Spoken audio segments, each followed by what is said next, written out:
So today we're going to take a look at starting the basic scenery. I started with a wooden frame with the tunnel mouths attached to it, and I wanted to eliminate as much light as possible from inside the tunnels. So I started by making some card sides for the tunnels and painting them black.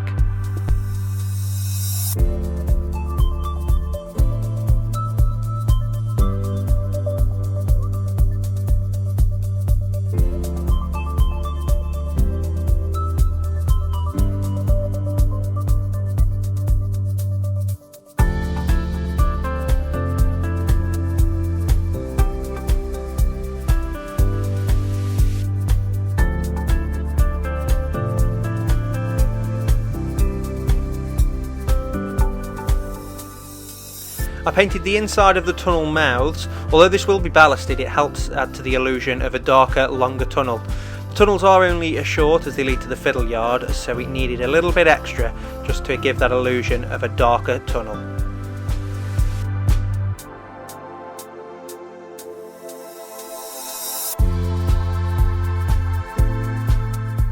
As you can see, when viewed from the edge, it gives the illusion that the tunnel is much darker and much longer than it really is.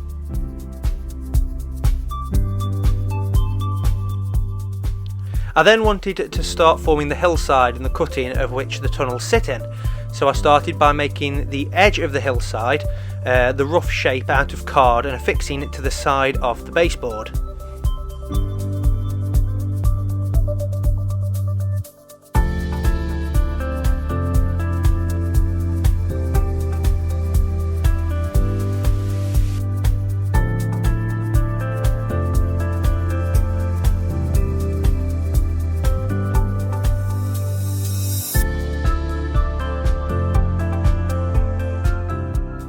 I then began to make a cardboard framework for the edges of the hillside that the paper mache will eventually sit on.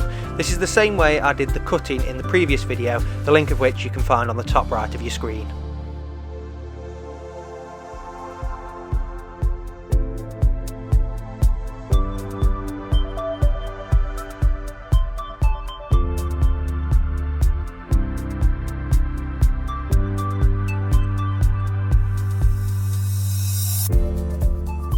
I did that all the way along, as you can see there, and that is the framework. Ignore the platforms in there at the moment. I then made a wooden frame for the other end with a bridge and used another piece of wood to simulate where the second line would have run. Obviously this is only single track, so that just gives the illusion of where the second line would run, so the bridge was in the right place. The next thing I needed to do was create an access road down into the station. So to do that, I just created a long strip of card that the road will sit on, and then carried on using that as the base for the hillside.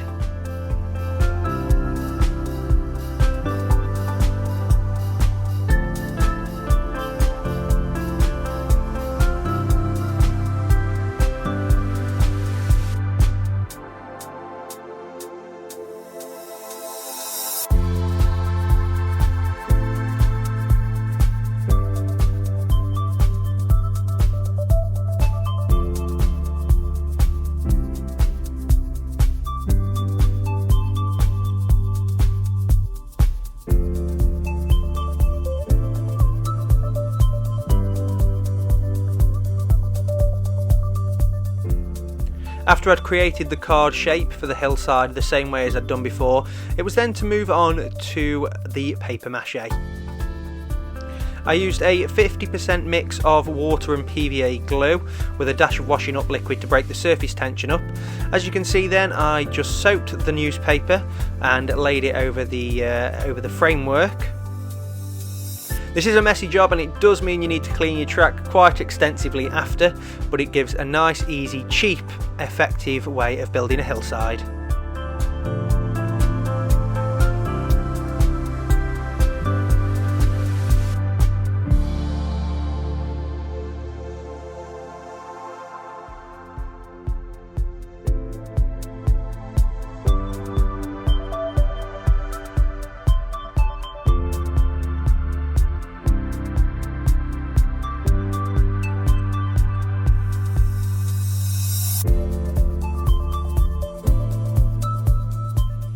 The platform is built into the hillside on that side, so ignore that. I will go over that in another video at some point.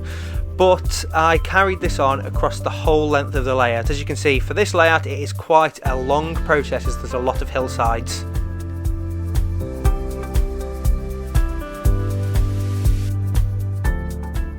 After leaving around 24 hours for the paper mache to fully dry, sometimes longer, I did another couple of layers to make a really hard shell. The next thing to do after that was to begin painting a base cover across the paper mache for the hillsides. I opted for green as it tends to show less through the static grass base layer, which I will be getting onto. I also made a dirt track on the top of the hillside using filler and an old vehicle to make tyre tracks in. This gets painted brown eventually.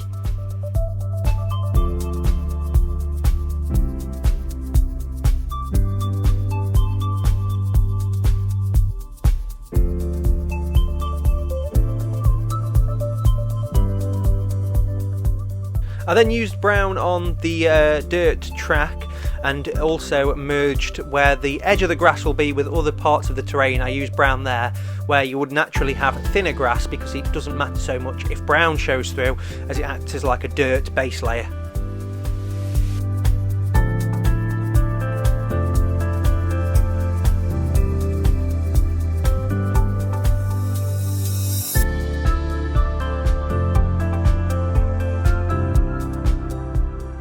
I then ballasted the disused part of the track using reclaimed ballast from the old layout, as it doesn't need to be perfect, and actually the messier it is the better. We're also going to be using some grass to cover this eventually and make it look disused and overgrown. The next thing to do was paint PVA glue across the entire hillsides after using some brown to mash it in, and then to use static grass across the layout.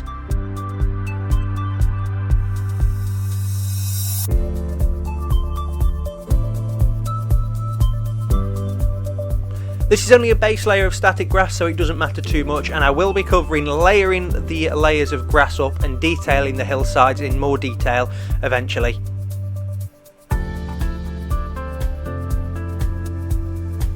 If you like this video, don't forget to like and subscribe to the channel.